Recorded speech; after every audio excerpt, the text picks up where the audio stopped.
시청자 여러분 안녕하세요. 세상의 모든 보험 정보와 함께하는 아나운서 이다운입니다.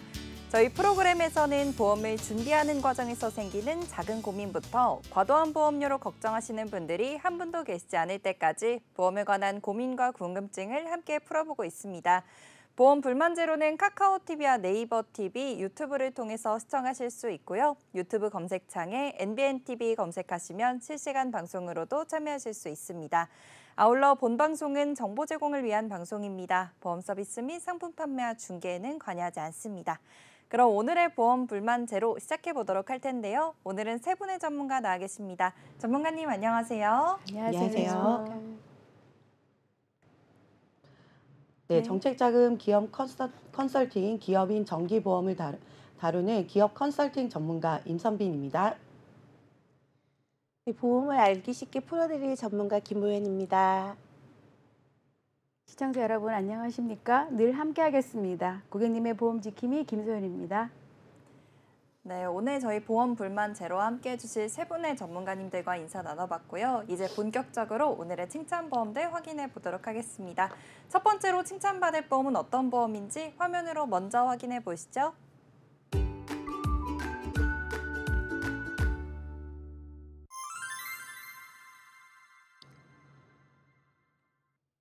오늘 첫 번째로 이야기 나눠볼 주제는 법인 컨설팅인데요. 임선빈 전문가님께서 내용 준비해 주셨습니다. 전문가님, 법인 컨설팅이라는 게 어떤 내용일까요? 네, 법인 컨설팅 중에서 법인 정책 자금을 우선 말씀드릴 건데요. 기업이 특정 사업 계획이나 정책을 실행하기 위해 필요한 자금으로서 정부 지원금, 금융기관의 대출, 그리고 기업 내부 자금 등 다양한 경로를 통해 조달됩니다. 이러한 자금은 기업의 성장과 발전을 위한 전략적 목표를 지원하는 데 사용됩니다. 네, 좋습니다. 이렇게 법인 컨설팅에 대해서 오늘 설명을 해주시겠다고 말씀을 주셨는데요. 정책 자금을 어떻게 조달하는지에 대해서 확실하게 알아봐야 할 것 같습니다. 이 구체적인 절차와 방법에 대해서도 하나씩 설명해 주실 수 있을까요? 네, 정책 자금 조달은 다음과 같은 단계로 진행됩니다. 첫째, 자금 필요성을 분석합니다. 기업이 어떤 목적을 위해 자금을 필요로 하는지 명확히 해야 합니다. 둘째, 자금 조달 옵션을 평가합니다. 네. 네, 말씀해 주세요. 네, 정부의 지원금, 은행 대출, 벤처 캐피탈 등 여러 자금 조달 방법을 비교하고 각 용도와 계획을 자세히 설명하는 것이 중요합니다. 넷째, 자금 지원 결정 후 자금을 효율적으로 운영하며 상환 계획을 수립합니다.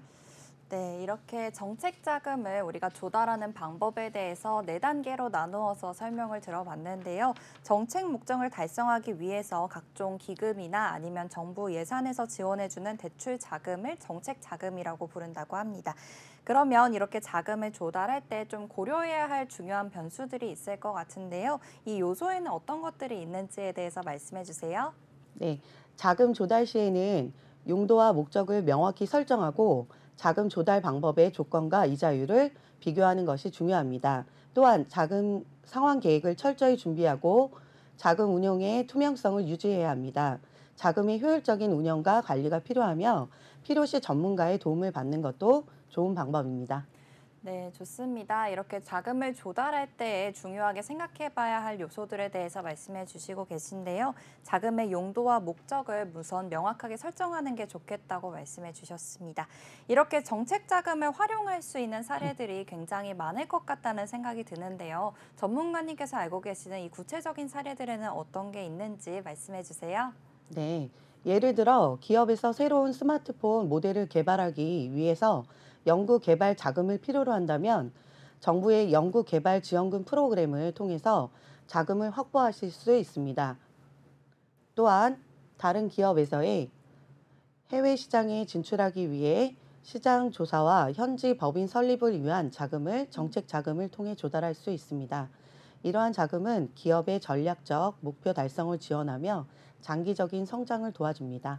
네, 좋습니다. 이렇게 정책 자금을 활용한 사례들이 많을 것 같은데요. 그런데 성공적인 사례도 있을 것 같고 또 실패한 사례도 존재할 것 같습니다. 이렇게 성공적인 사례와 실패 사례를 조금 더 자세하게 말씀해 주실 수 있을까요?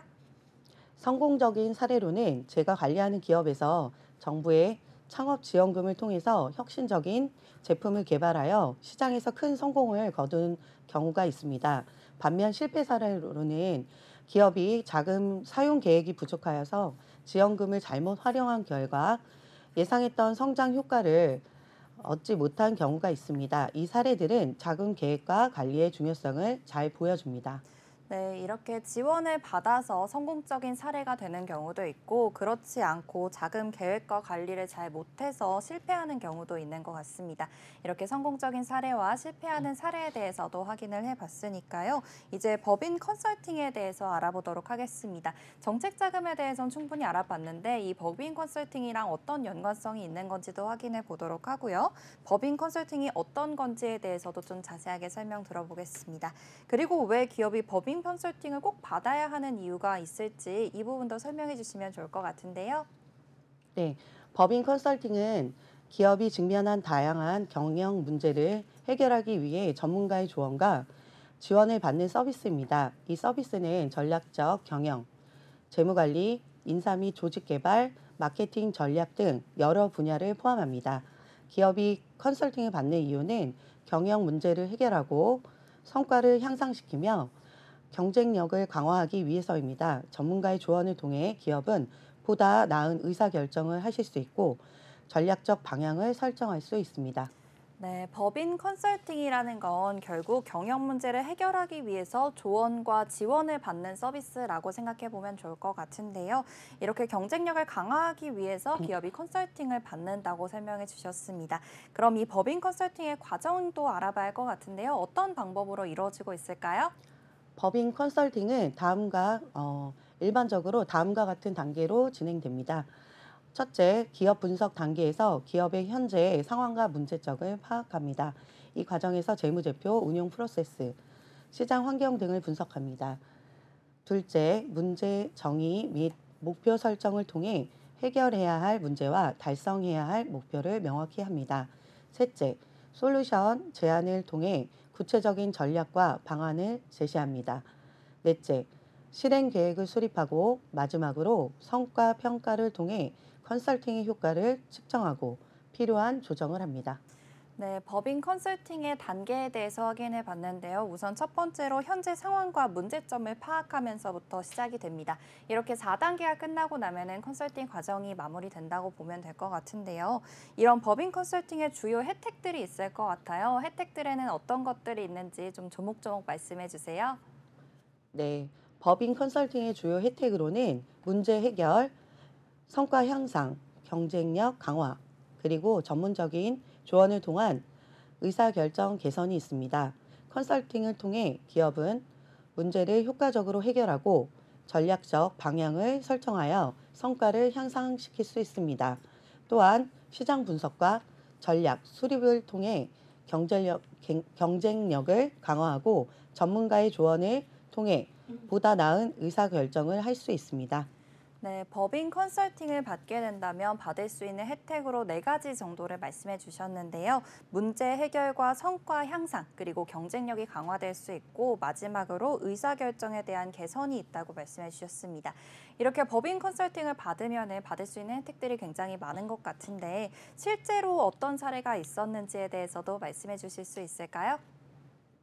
네, 관리하는 기업 중에 경영 효율성을 높이기 위해서 컨설팅을 받으셨습니다. 컨설턴트는 기업의 운영 프로세스를 분석하고 비효율적인 부분을 개선하는 방안을 제시했습니다. 그 결과 이 기업은 생산성을 20% 향상시킬 수 있었으며 원가 절감과 매출 증가를 동시에 달성했습니다. 이러한 사례는 컨설팅이 실제로 기업에 미치는 긍정적인 영향을 보여줍니다. 네, 이렇게 법인 컨설팅을 받고 실제로 생산성이 향상되는 결과를 보인 기업이 있다고 하는데요. 이런 식으로 법인 컨설팅을 받는다면 실제로 기업에 긍정적인 영향을 미칠 수 있는 사례가 있다는 점도 확인해 볼 수 있었습니다. 법인 정책 자금과 법인 컨설팅을 좀 고려할 때 주의해야 할 점이 따로 있다고 하던데 어떤 점들을 주의해야 할까요?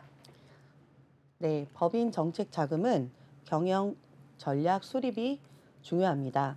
정책 자금을 확보한 후 컨설팅을 통해서 전략적 방향과 실행 계획을 조정해야 합니다. 두 가지를 효과적으로 결합하려면 자금을 효과적으로 운용하고 전략을 실현하는 데 필요한 조치를 취해야 합니다.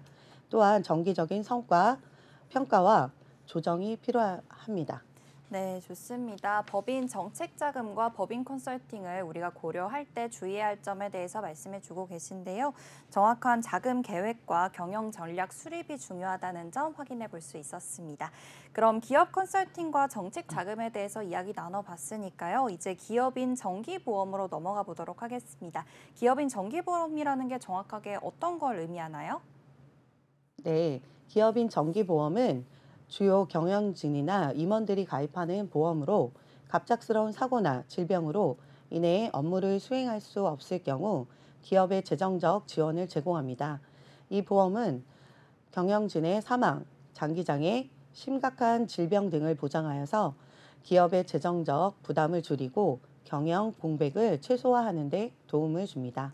네, 경영진과 관련된 리스크에 있어서 우리가 보장을 받을 수 있는 보험인 것 같은데요. 재정적인 부담을 줄이고 경영 공백을 최소화하는 데 도움이 되는 보험이라고 말씀해 주셨습니다. 기업인 정기보험의 혜택과 중요성에 대해서 좀 더 구체적으로 알아보면 좋을 것 같은데요. 어떤 장점들이 있을까요? 네, 기업인 정기보험은 경영진의 갑작스러운 사고나 질병으로 인해서 발생할 수 있는 재정적 부담을 줄여줍니다. 예를 들어서 기업의 대표가 사고로 사망했을 경우 보험금이 지급되어 대체 인력을 채용하고 경영 공백을 최소화하는 데 큰 도움이 됩니다. 보험금은 또한 기업의 재무 상태를 안정적으로 유지할 수 있게 합니다. 네, 좋습니다. 이렇게 법인 정책 자금과 그리고 법인 컨설팅, 마지막으로 기업인 정기보험까지 세 가지에 대해서 살펴봤는데요. 그렇다면 이제 자세한 실질적인 이해를 도울 수 있게 실제 사례를 확인해 보도록 하겠습니다. 우선 법인 정책 자금의 실제 사례를 한번 확인해 보도록 할게요. 어떤 사례가 있을까요? 네, 정책 자금의 성공 사례로는 한 기업이 정부의 혁신 기술 지원금을 활용하여서 새로운 제품 개발을 성공적으로 마쳤습니다. 이 기업은 정부 지원금을 통해서 최신 기술을 도입하고 연구 개발을 강화했습니다. 결과적으로 시장 점유율이 크게 확대되었고 매출도 두 배로 향상되었습니다. 네, 네. 이와 같은 사례는 정책 자금이 기업의 성장에 미치는 긍정적인 영향을 잘 보여주는 사례입니다. 네, 이렇게 정책 자금에 있어서 이제 성공적인 사례들도 분명히 존재하지만 또 실패하는 사례들도 있을 것 같아요. 실패하는 사례들은 어떤 게 있을까요? 네, 실패 사례로는 정부의 창업 지원금을 받았지만 자금 운용 계획이 미흡하여서 실패한 경우입니다. 이 기업은 자금의 대부분을 초기 마케팅에 사용했으나 제품 개발과 품질 관리에 충분한 투자를 하지 않아서 최종적으로 제품이 시장에서 실패하셨습니다. 이 사례는 자금 사용 계획의 중요성을 강조합니다. 네, 좋습니다. 자금 사용 계획이라고 하면은 결국 이 용도와 계획을 좀 구체화해야 된다는 말씀이신 것 같은데요. 이걸 실패해서 또 결국 활용 자체가 실패한 사례가 생기는 것 같습니다. 그럼 정책 자금과 관련된 다른 주요 요소들에 대해서도 알아봐야 할 텐데요. 방금 말씀 주셨던 이 자금의 용도와 계획을 구체화하는 방법에 대해서도 말씀해 주세요. 네, 자금의 용도와 계획을 구체화하기 위해서는 먼저 사업 계획서를 철저히 작성하는 것이 필요합니다. 이 계획서에는 자금의 세부 사용 내용, 계획, 예상되는 성과, 자금의 효과를 측정할 수 있는 지표 등을 포함해야 합니다. 또한 자금을 어떻게 활용할 것인지에 대한 명확한 목표와 실행 전략을 제시하는 것이 중요합니다. 네, 이렇게 법인 정책 자금에 대해서 자세하게 알아봤으니까요. 이어서 법인 컨설팅의 실제 사례를 확인해 보도록 하겠습니다. 최근에 해주셨던 이 법인 컨설팅의 사례 중에 좀 성공한 사례가 있을까요? 네, 제가 관리하는 기업 중에 컨설팅을 통해서 생산성 향상을 목표로 한 기업이 있습니다. 저희 컨설턴트는 기업의 전체 생산 프로세스를 분석하고 병목 현상과 비효율적인 작업 단계를 발견했습니다. 그 결과 생산 프로세스를 개선하고 자동화 시스템을 도입하여서 생산성을 30% 향상시킬 수 있었습니다. 이 사례는 컨설팅이 기업의 효율성을 크게 개선할 수 있음을 보여주는 사례입니다. 네, 좋습니다. 법인 컨설팅에 있어서 성공한 사례를 말씀해 주고 계신데요. 이 컨설팅을 받기 전과 후에 대해서 좀 더 자세하게 말씀해 주시면 좋을 것 같아요. 전과 후는 어떻게 바뀌었을까요? 네, 컨설팅의 전에 모습은 이 기업은 생산성이 낮고 운영 비용이 높았으며 고객 불만도 잦았습니다. 컨설팅 후에 개선된 생산 프로세스와 자동화 도입으로 인해 생산성이 크게 향상되었고 운영 비용이 절감되었습니다. 또한 고객 불만이 줄어들며 고객 만족도가 높아졌습니다. 이러한 변화는 기업의 전반적인 성과를 크게 개선시켰습니다. 네, 이렇게 법인 컨설팅에 대해서 말씀 들어봤는데요. 그렇다면 법인 컨설팅에서 주의해야 할 점에는 어떤 것들이 있을까요? 네, 컨설팅의 함정 중 하나는 컨설턴트의 권장 사항을 무조건적으로 대표님이 따르시는 겁니다. 네. 네. 컨설팅 결과를 실천에 옮기기 전에 기업의 실제 상황과 맞는지, 그 다음에 제안된 솔루션이 기업의 목표와 일치하는지를 검토해야 합니다.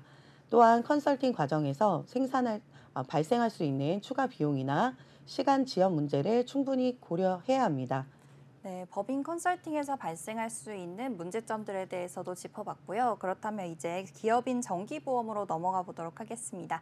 기업인 정기보험을 가입할 때 이 보장 범위는 어떤 방법으로 선택을 할 수가 있나요? 네, 기업인 정기보험의 보장 범위를 선택할 때에는 기업의 특성과 경영진의 역할을 고려해야 합니다.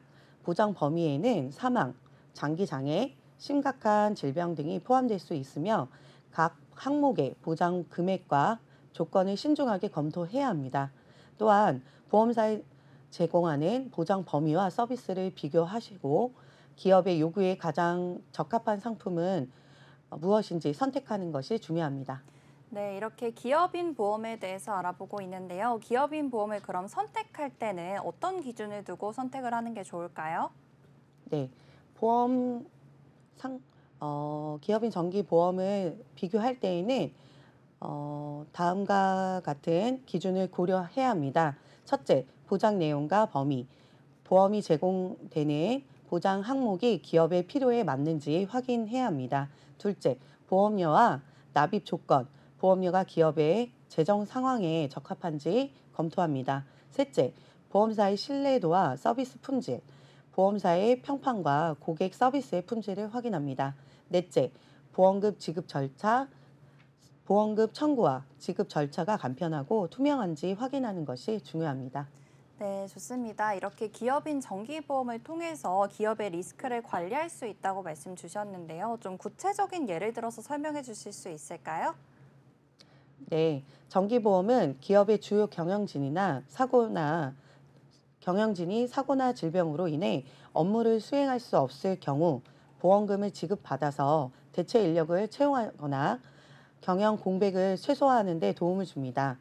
예를 들어서 기업의 CEO가 심각한 질병으로 인해 장기 휴가를 취하게 된 경우 정기보험으로 지급된 보험금을 통해서 새로운 CEO를 임시로 채용하거나 경영 공백을 메우는 데 필요한 자금을 확보할 수 있습니다.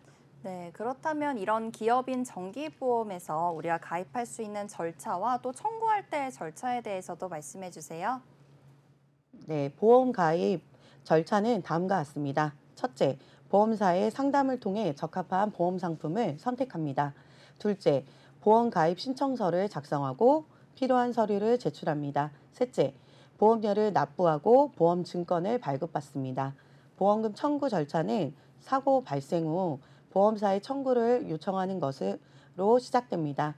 필요한 서류에는 사고를 증명할 수 있는 문서와 경영진의 상태를 확인할 수 있는 의사의 진단서가 포함됩니다. 보험사는 서류를 검토한 후 보험금 지급 여부를 결정합니다. 네, 이렇게 기업인 정기보험과 그리고 기업 컨설팅 그리고 정책 자금에 대해서 알아봤는데요. 이 세 가지를 모두 고려해 봤을 때 기업의 장기적인 성공을 위해서는 어떤 조치를 취해야 할까요? 네, 기업의 장기적인 성공을 위해서는 정책 자금, 컨설팅, 정기보험을 효과적으로 통합하여 전략적으로 활용해야 합니다. 먼저 자금 조달과 운영 계획을 명확히 하고 전략적 방향을 설정하여 경영 목표를 달성하는 것이 중요합니다. 또한 정기보험을 통해 리스크를 관리하고 컨설팅을 통해 경영 효율성을 높이는 것이 필요합니다. 모든 요소가 서로 잘 맞물려야 기업의 안정성과 성장을 극대화할 수 있습니다. 네, 좋습니다. 이렇게 세 가지에 대해서 알아봤는데요. 법인 컨설팅 그리고 정책 자금, 마지막으로 이 정기 보험에 대해서 알아봤습니다. 그러면 마지막으로 오늘 이 분야를 고려하시는 기업인들에게 좀 드리고 싶으신 말씀이 있다면 한마디 부탁드립니다. 네, 기업이 정책 자금, 컨설팅, 정기보험을 효과적으로 활용하려면 체계적인 계획과 전문가의 조언이 반드시 필수적입니다.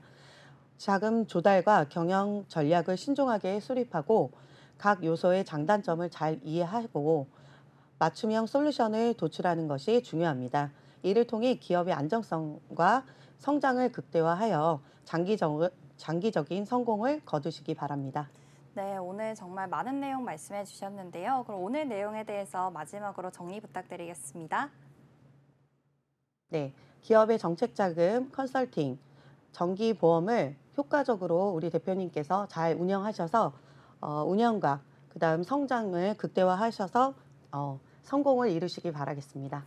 네, 좋습니다. 그렇다면 제가 또 마지막으로 드리고 싶은 질문이 하나가 있는데요. 정책 자금을 받는 게 꽤나 까다롭다고 하더라고요. 그래서 이 받을 때 주의할 사항이 있는지에 대해서 말씀해 주시면 오늘 시청자분들께 많은 도움이 될 것 같습니다. 우리가 따로 주의해야 할 점엔 어떤 게 있을까요? 저희 대표님들께서는 정책 자금을 운영하실 때 그 정책 자금에 속하는 그 기준에 대해서 명확히 아셔야 될 것 같고 그 기준에 대해서는 전문가의 도움이 반드시 필요합니다. 전문가의 도움을 받으셔서 정책 자금을 잘 운영하셔서 성장을 하시는 게 제일 중요할 것 같습니다. 네, 좋습니다. 오늘 이렇게 첫 번째 칭찬보험인 법인 컨설팅에 대해서 이야기 나눠봤습니다. 첫 번째 칭찬보험은 여기서 마무리하도록 하고요. 다음으로 칭찬받을 보험은 어떤 보험인지 화면으로 먼저 확인해 보시죠. 오늘 두 번째로 칭찬받을 보험은 암보험입니다. 김보현 전문가님께서 내용 준비해 주셨는데요. 전문가님 오늘 어떤 내용일까요? 네, 사람들이 일반적으로 많이 가입하시는 보험이 하나씩은 가지고 있거든요. 그게 어떤 보험이라고 생각하세요? 아무래도 오늘 주제가 암보험이기도 하고 또 저희 나라 분들께서 이 암보험에 대해서 많이들 궁금해 하시잖아요. 그래서 이 암보험일 것 같습니다. 네, 맞습니다. 주변에 대학병원을 가셨다고 왜 가셨냐 여쭤보면 거의 다 암 진단을 받으셔가지고 그리고 뭐 병원을 내원을 하셨다는 분들이 많으신데요. 그래서 암보험을 많이 준비해 두시는 게 아닌가 하는 생각이 드는데요. 이렇게 표시를 보시면은 한국인들이 37.4%는 살아가는 동안 한 번은 암을 걸린다고 합니다. 남자분들은 39.8%이고요. 여자분들은 34.1%입니다. 18년도 통계 자료를 보면 3명 중에 1명은 암 환자라는 통계가 굉장히 높은 수치가 굉장히 높은데요. 그러다 보니 암 준비를 많이 하고 금액도 크게 준비하는 것 같아요. 그래서 그럼 여기서 제일 중요한 건 이거죠. 내가 준비한 암보험이 그것에 맞는 우리가 암보험이 좋냐 나쁘냐인데요. 도대체 암이라는 게 어떤 질병인지 먼저 해봐야 될 부분이고요. 먼저 알아야지 그것을 잘 준비할 수 있겠죠. 네, 좋습니다. 이렇게 암에 대해서 확인해 보고 있는데요. 암에 걸릴 확률이 37.4%로 굉장히 높은 확률을 가지고 있습니다. 그럼 이 암이라는 게 정확하게 어떤 거길래 확률이 이렇게까지 높게 발생하게 되는 걸까요? 지금 보고 계신 그림이 암입니다. 암은 우리 몸은 많은 세포로 이루어져 있는데요. 암은 많은 세포로 준비되어 있는데 비정상으로 자라는 혹 또는 종양이라고 부릅니다. 비교적으로 성장 속도가 느리고 전이가 되지 않은 악성 종양 주위에 조직에 침투하며 빠르게 성장하고 신체 부위에 전이되는 것이 악성 종양이라고 하는데요. 이 악성 종양을 암이라고 생각하시면 됩니다. 네, 간단하게 생각해 보면 악성 종양을 암이라고 생각하면 될 것 같은데요. 그럼 이 암에 노출되는 이유에는 어떤 게 있는지, 그리고 이 이후에는 어떻게 되는 건지에 대해서도 말씀해 주세요. 네, 해당 자료를 보시면 암 발병 지수가 20년 동안 약 15만 명 이상이 증가하는 모습을 볼 수 있는데요. 여러 가지 이유가 있겠지만 대표적인 이유는 환경 오염, 식습관, 가족력 등을 들 수 있는데요. MC님은 20년 전의 공기 상태와 지금의 공기 상태가 어떻다고 생각하세요? 아무래도 예전보다는 지금이 좀 더 공기 상태의 질에 있어서는 안 좋아지지 않았을까요? 맞습니다.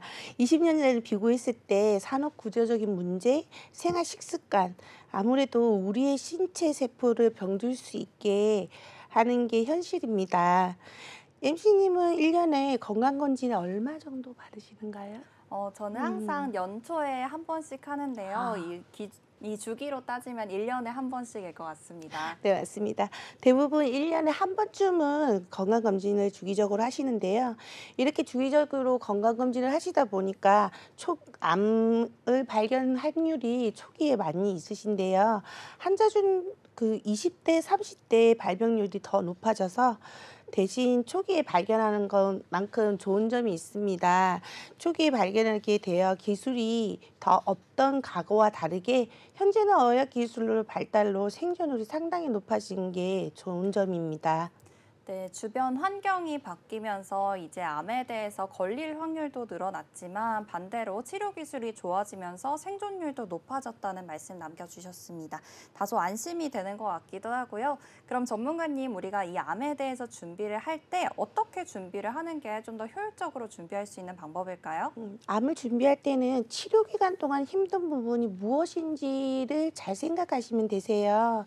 첫 번째 부분은 어렵이 부담이시고요. 두 번째는 생활의 불편, 그리고 세 번째는 삶의 질의 저하가 되고 간병인의 부담감이 있습니다. 그럼 암 치료를 받고 암은 5년간 재발이 없으면 완전 판정을 받게 됩니다. 보통은 1년 동안에 1, 2년 정도는 요양 기간을 거쳐 다시 일상생활로 복귀하게 되시는데요. 현재 우리나라에는 산재특례라는 아주 좋은 제도가 있습니다. 혹시 MC님은 알고 계시는가요? 네, 산정특례제도 말씀해 주시는 네, 맞아요. 거죠? 산재특례. 죄송합니다. 산정특례 제도에 대해서 네. 이제 저희 방송에 나오시는 이제 전문가님들께서도 많이 말씀을 해주시기도 네. 하고 중대한 질병이 걸렸을 때 국가에서 어느 정도 이제 보조를 해주는 거라고 알고 있습니다. 네, 맞습니다. 잘 알고 계시네요. 법정 부분의 법정 본인 부담금은 5%가 되는 제도입니다. 산전특례는 암 진단을 받은 날로부터 5년간 우리나라가 95%를 지원해주는 좋은 제도인데요. 급여 항목은 보상이 되고 비급여 항목은 본인 부담이라는 게 단점인데요. 앞서 말씀드린 치료가 급여 항목으로만 된다면 당연히 부담이 적을 수밖에 없습니다. 그렇지만 대부분 비급여로 인한 치료비가 많기 때문에 지금 암도 로봇이 수술하는 시대가 되었습니다. 그만큼 수술에 대한 위험률도 낮고 이유도 좋아졌습니다. 그럼 MC님은 로봇 수술이 비급여라고 생각하세요? 급여라고 생각을 하세요? 아무래도 신기술이기도 하고 좀 비싸다는 얘기를 많이 들어서요. 이건 비급여에 해당하지 않을까요? 네, 맞습니다. 간단히 예를 들어서 얘기하면 갑상선 수술로 로봇 수술로 인해서 비용이 1,000에서 1,500 정도 발생을 하는데요. 그래서 미리 암 수술비 또는 로봇 수술비 특약을 준비해 두시면 치료 부담금을 훨씬 한층 더 줄일 수 있습니다. 항암 치료제는 세 가지로 나눠줄 수 있는데요. 우리가 흔히 알고 있는 1세대 항암 약물은 하악항암제로서 머리가 빠지고 그다음 구토가 나고 피부가 검게 변하는 부작용이 있는 단점이 있습니다. 암세포뿐만이 아니고 정상세포도 영향을 주게 되어 그렇다 생각하시면 되시고 2세대 항암약품은 요즘 화두가 되어 있는 표적 항암제입니다. 표적 항암제는 1세대 항암제와 다르게 암세포만 영향을 주어 부작용이 적다라는 장점이 있습니다. 3세대 면역 항암제는 내 몸에 있는 세포를 건강하게 만들어서 암세포를 잡아먹게 할 수 있는 면역을 키워주는 약물이라고 보시면 됩니다. 그럼 여기서 MC님께 질문 하나 드릴 건데요. 네. 이 세 가지 치료 중에 어떤 거를 어느 세대를 하고 싶으신가요? 네, 1세대, 2세대, 3세대 이렇게 지금 세 가지를 말씀해 네, 주셨잖아요. 1세대의 경우에는 아무래도 좀 부작용도 많고 좀 고통도 있다고 해서 2세대나 3세대 중에 선택을 할 것 같은데 그래도 가장 최근에 나온 3세대를 선택할 것 같습니다. 좋은 선택이세요. 저도 그런 선택을 할 건데요. 그런데 이 항암제도 역시도 비급여에 해당되는 건데요. 표적 항암제의 비용입니다. 표적 암의 종류에 따라서 비용도 사용 개월 수도 상당히 다르게 됩니다. 표를 보시게 되면 폐암의 경우 한 달 치료비가 700만 원 정도 비용이 들고 총 비용을 본다면 7,500만 원 정도가 됩니다. 치료비보다 더 놀라운 건요. 이 모든 금액이 본인 부담금인데요. 수술비를 준비하는 것처럼 표적 항암제도 준비해 두시면 치료에 있어서 부담감이 훨씬 줄어들 겁니다. 네, 이렇게 2세대 항암제인 지금 표적 항암제에 대해서 치료 비용에 대해서 확인을 해봤는데요. 지금 본인 부담금이 엄청납니다. 이렇게 한 달의 경우 700만 원 이상의 비용이 발생하기도 하니까요. 이 부분에 대해서 미리 준비를 해두지 않는다면 이제 암을 진단받았을 때 굉장히 부담스러운 상황에 놓일 수 있을 것 같다는 생각이 드는데요. 그렇다면 수술비랑 항암을 좀 미리 준비를 해준다면 이 치료에 집중할 수 있을 것 같은데 진단비가 그렇다면 꼭 필요할까 하는 생각도 들어요. 진단비가 계속 필요할까요?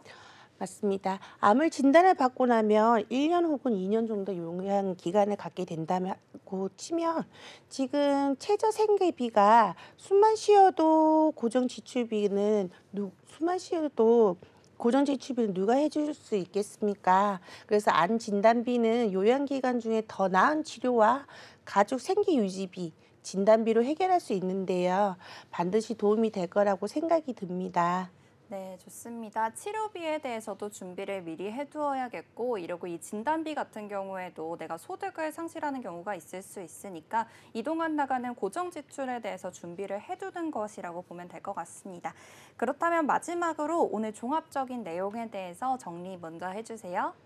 네. 시청자 여러분. 앞서 말씀드린 것처럼 3명 중에 1명이 암에 걸리는 시대가 되었습니다. 그래서 진단비도 사용해서 내 고정 지출을 해결하고 산전 특례를 받지 못하는 비급여는 암 수술비와 표적 항암제로 특약으로 준비해 두시면 높은 비용을 부담감에서 벗어날 수 있습니다. 이렇게 개개인의 상황에 걸맞게 컨설팅을 해드리는 게 매우 중요하므로 이번 기회에 꼭 한번 점검 받아보시는 게 좋겠습니다. 감사합니다.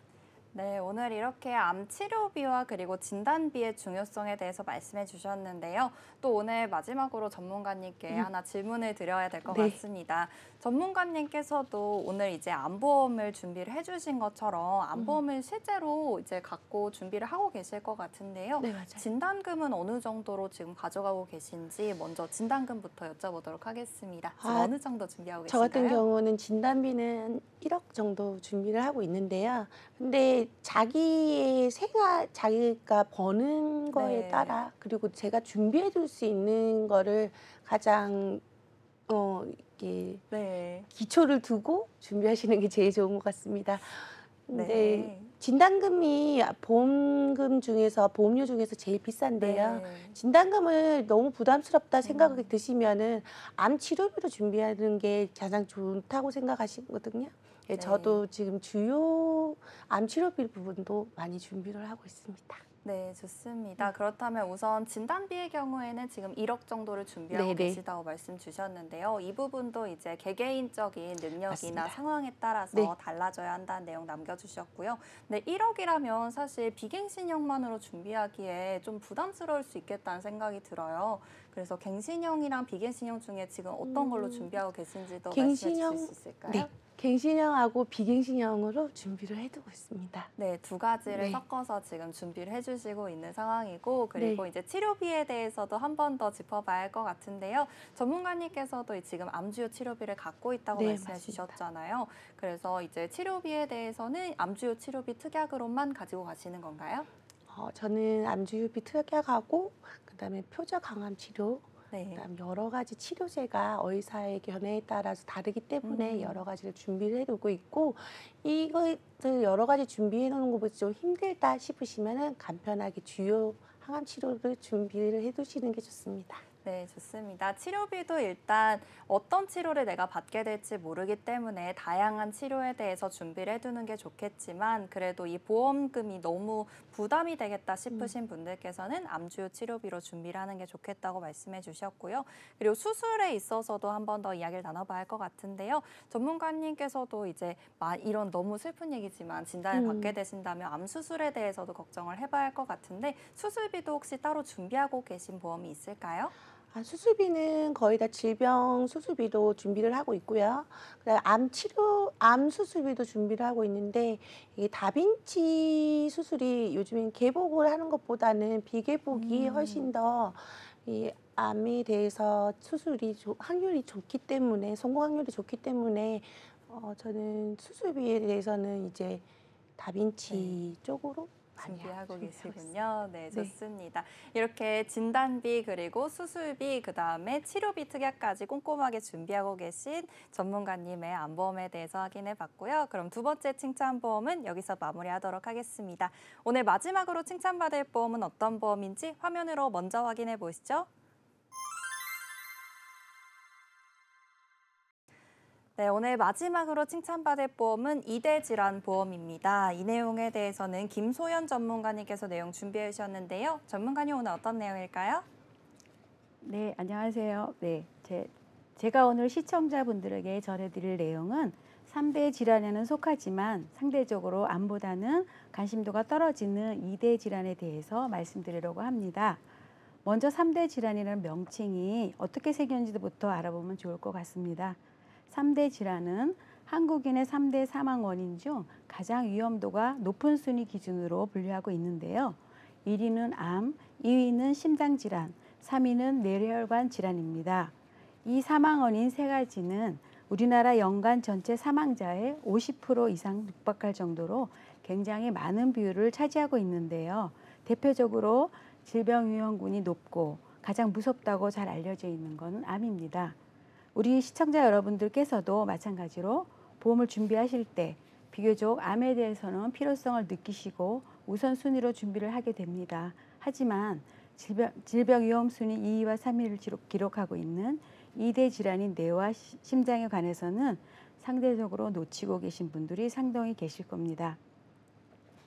암내 심장은 대표적인 3대 질환과 동시에 중대 질환으로도 분류하고 있는데요. 즉 2대 질환 또한 중대 질환에 속하는 만큼 위험도가 굉장히 높다고 생각해 주셔야 되는데요. 어쩌면 우리 시청자 여러분들께서도 놓치고 계실지 모르는 2대 질환, 뇌와 심장에 대해서 자세히 설명을 드리도록 하겠습니다.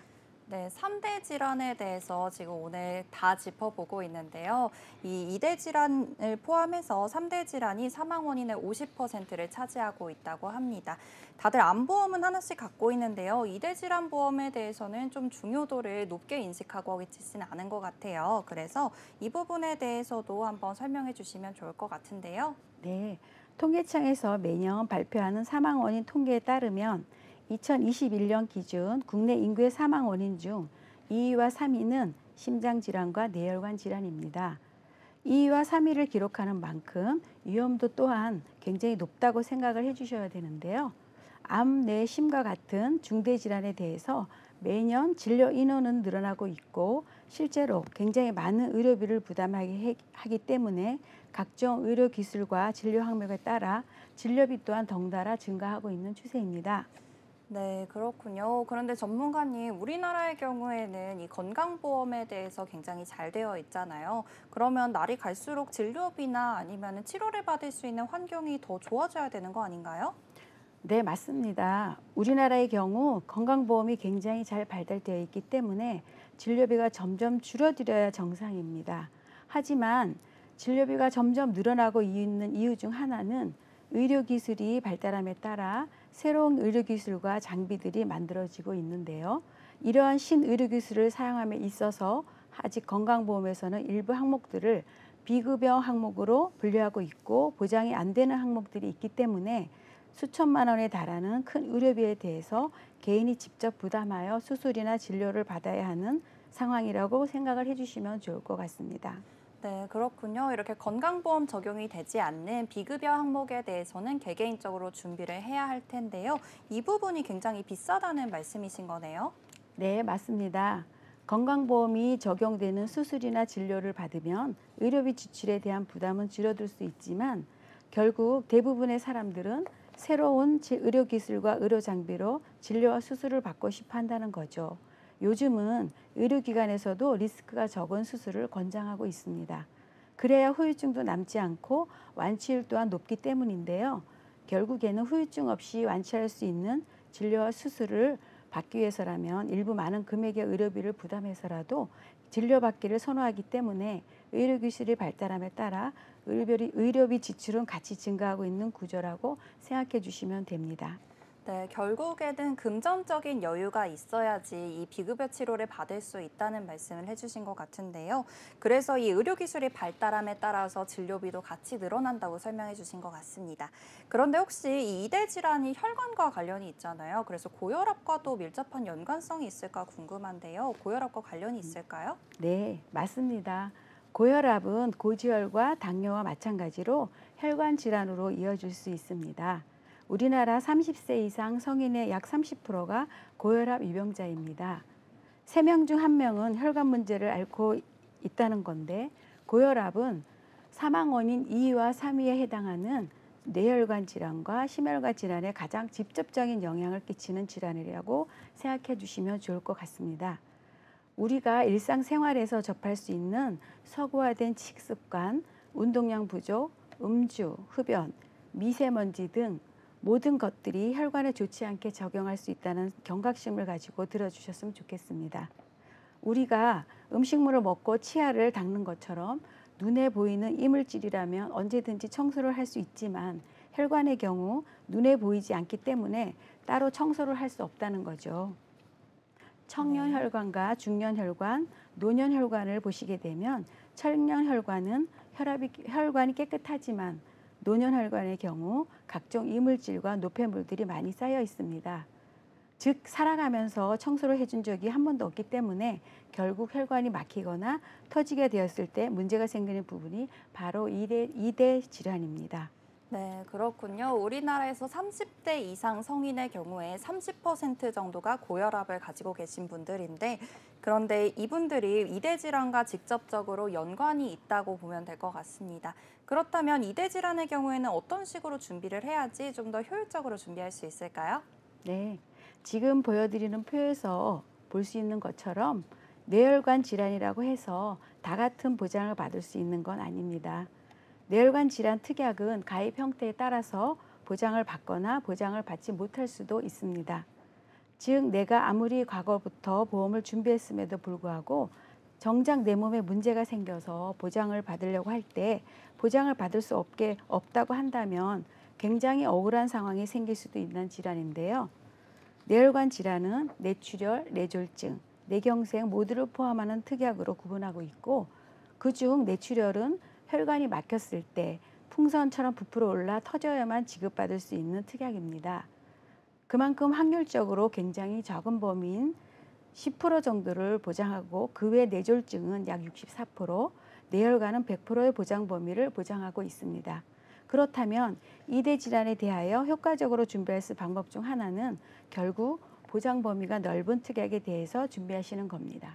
네, 그렇군요. 그렇다면 뇌 쪽에 관련해서 우리가 보험을 준비할 때는 이 뇌혈관 질환에 대해서 전체를 보장받을 수 있는 담보가 가장 좋은 거겠네요. 네, 그러면 가입하고 있는 네, 맞습니다. 내가 가입한 보험이 뇌출혈만 보장하고 있는 건 아닌지, 뇌졸중, 뇌경색 외에도 뇌혈관 질환에 대해서 보장을 받을 수 있는지 꼭 확인해 주셔야 합니다. 아직까지도 많은 분들이 뇌출혈 혹은 뇌졸중 특약만 가입하고 계신 분들이 굉장히 많으신데요. 가장 큰 이유 중 하나는 과거에 가입했던 보험 상품들은 비교적 뇌혈관 질환 특약에 대해서 준비할 수 있는 기회가 없었다 보니 많은 고객님들께서도 아직 뇌혈관 질환이 준비되어 있지 않으신 분들이 상당수 계십니다. 네, 이렇게 뇌혈관 질환에 대해서 예전부터 준비를 하고 계신 분이라 하더라도 뇌혈관 질환 전체에 대해서 보장이 되는 보험을 내가 준비하고 있는지 꼭 한번 확인을 해보셔야 할 것 같습니다. 그렇다면 전문가님 심장 질환으로 넘어가 보도록 할게요. 심장 질환은 오늘 어떤 내용인가요? 네, 심장 질환도 마찬가지로 뇌혈관 질환과 동일한 구조라고 봐주시면 되겠습니다. 심장 질환의 경우 보장 범위 또한 특약별로 나눠져 있습니다. 급성 심근경색의 경우 약 10%, 허혈성 심장 질환은 약 56%, 그 외 심혈관 질환은 100%로 구분하고 있습니다. 최근 새롭게 나오기 시작한 심혈관 특약은 허혈성 심장 질환을 포함하고 그 외 나머지 44%에 해당하는 심혈관 질환까지 보장하고 있는데요. 이 또한 뇌혈관 질환과 마찬가지로 심장 질환에서 급성 심근경색 특약만 가입하고 계신 분들이 굉장히 많이 계십니다. 최근 허혈성 심장 질환 특약으로 리모델링을 하셨다 해도 심부전, 부정맥, 빅맥 등 그 외 심장 질환을 보장하는 심혈관 질환 특약은 작년부터 나오기 시작했기 때문에 아직까지 준비하지 못한 분들이 굉장히 많습니다. 이 부분 또한 비어 있다고 하면 관심을 가지고 준비를 해야 할 아주 중요한 특약으로 생각해 주시면 좋을 것 같습니다. 네, 그럼 정리해 봤을 때 작년 초에 이제 새롭게 준비를 하지 않으셨던 분들께서는 이 급성 심근경색이나 허혈성 심장질환 담보까지는 준비가 안 되어 있다고 보면 될 것 같습니다. 그런데 저는 좀 궁금한 게 이 뇌출혈이나 심근경색처럼 보장 범위가 좀 좁은 이런 질병들이 왜 이렇게 더 익숙한 것 같을까요? 네, 뉴스와 기사의 주제는 흔히 일어나는 일이 아닌 많은 사람들의 이슈거리를 만들어집니다. 그동안 상대적으로 TV나 매스컴 등에 많이 노출되어 왔고 주변에서 오랫동안 쉽게 접할 수 있었던 내용들이었기 때문에 자연스럽게 뇌출혈과 급성 심근경색에 대한 인식이 빈번하게 느껴지게 되었던 것인데요. 앞서 전해드렸던 것처럼 뇌출혈과 급성 심근경색은 범위적으로 굉장히 좁은 특약이고 실제 통계에 따르면 그보다 더 빈번하게 일어나고 있고 더 넓은 보장인 특약인 뇌혈관 질환과 심장 질환이 있다는 걸 꼭 확인해 주셔야겠습니다. 보험은 장기 금융 상품이기 때문에 한번 준비를 하실 때 보장 특약별 보장 범위에 대해서 항상 확인하시고 준비를 해 주셔야 하는데요. 향후 발생할 수 있는 리스크가 적게끔 가입하시는 것이 가장 효율적인 방법입니다. 혹여 발생할 수 있는 리스크에 대해서 미리 대비하시고 현명하게 준비하시기를 바라겠습니다. 네, 좋습니다. 이렇게 2대 혈관 질환에 대해서 확인해 봤는데요. 마지막으로 오늘 내용에 대해서 시청자분들께 이 내용은 좀 주의하셨으면 좋겠다 하는 내용이 있으시다면 마지막으로 한마디 더 부탁드리겠습니다. 네. 아까 고혈압 3대 그 성인병에 대해서 말씀드렸는데요. 요즘은 예전에는 혈압이 있다거나 성인병이 있으면 2대 진단을 가입을 못 하시는 경우가 네. 많이 있었거든요. 요즘은 유병자 아까 30세 이상 30%의 성인들이 고혈압을 가지고 있다고 말씀을 드렸는데요. 저도 역시 고혈압을 가지고 있는 상황이기 때문에 모든 보험사들이 유병자 상품을 많이 좋은 상품으로 대체하고 있습니다. 그래서 보험은 한 번 가입하면 오랫동안 유지하는 보험이기 때문에 각자 맞춰서 네. 가족력이라든가 본인의 몸의 환경에 맞게끔 찾아서 가입하시는 게 좋고요. 또 보험은 잘 가입하시는 것이 가장 중요한 것 같습니다. 네, 좋습니다. 이렇게 2대 질환까지 마지막으로 확인해 봤습니다. 오늘 총 3가지 보험에 대해서 이야기 나눠봤는데요. 오늘 저희가 준비한 소식은 여기까지입니다. 저희 프로그램은 카카오TV와 네이버TV, 유튜브를 통해서 시청하실 수 있고요. 유튜브 검색창에 NBNTV 혹은 보험 불만 제로 검색하시면 실시간 방송으로도 참여하실 수 있습니다. 아울러 본 방송은 정보 제공을 위한 방송입니다. 보험 서비스 및 상품 판매와 중개에는 관여하지 않는다는 점 유의하여 주시기 바랍니다. 그럼 오늘의 보험 불만 제로 여기서 마무리하도록 하겠습니다. 지금까지 시청해주신 여러분 모두 고맙습니다.